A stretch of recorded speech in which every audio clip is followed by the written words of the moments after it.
TMC खत्म हो चुकी है और टीएमसी के ज्यादातर सांसद और विधायक अब अलग गुट बनाने का दावा कर रहे हैं। पहले बात चल रही थी कि भारतीय जनता पार्टी में शामिल होंगे, लेकिन भारतीय जनता पार्टी के नेता शुरू से कहते आ रहे हैं कि टीएमसी के लिए उनके रास्ते बंद हैं।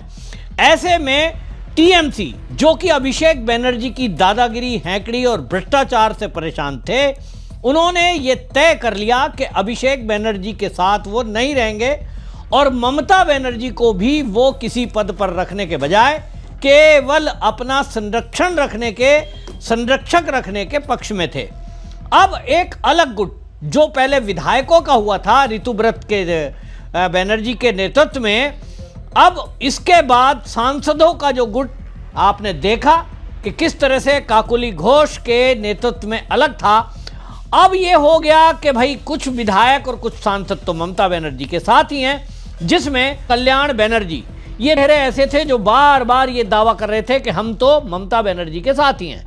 अब ममता बनर्जी पहुंच जाती हैं सोनिया गांधी और राहुल गांधी से मिलने, अभिषेक बनर्जी भी मिलने पहुंचे, तो खबरें ये आने लगी और ये खबर कई मीडिया चैनलों पे भी चलने लगी कि टीएमसी पूरी तरह कांग्रेस में मर्ज होने जा रही है। और एक फॉर्मूला तैयार ये हुआ है कि जितनी भी प्रॉपर्टी टीएमसी की है वो सब कांग्रेस की हो जाएगी, क्योंकि पार्टी मर्ज हो जाएगी तो फिर कांग्रेस का अधिकार होगा।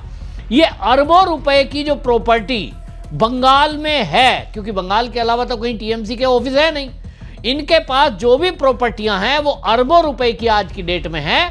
तो मर्जर के बाद ये संपत्ति पर अधिकार किसका? तो ये संपत्ति पर अधिकार उसका जो कांग्रेस का प्रमुख है। और कांग्रेस में प्रमुख यानी अध्यक्ष कोई भी हो, किसी भी पोस्ट पे क्यों ना हो, वहां सर्वे सर्वा होता है गांधी परिवार। सुनने में आ रहा है कि यही बात अटकी कि प्रॉपर्टी ट्रांसफर करनी पड़ेगी, मालिकाना अधिकार जो भी टीएमसी के दफ्तर बंगाल के अंदर हैं उस पर कांग्रेस के नेताओं का हो जाएगा। इस पर बात बिगड़ गई और अब जो खबरें आ रही हैं, कांग्रेस के सीनियर लीडर जो कि ये कहा जाता है केसी वेणुगोपाल एक राइट हैंड राहुल गांधी के हैं, और आज की डेट में कांग्रेस के अंदर जो भी गुट निर्णय करता है और जिसकी चलती है वो है राहुल गांधी।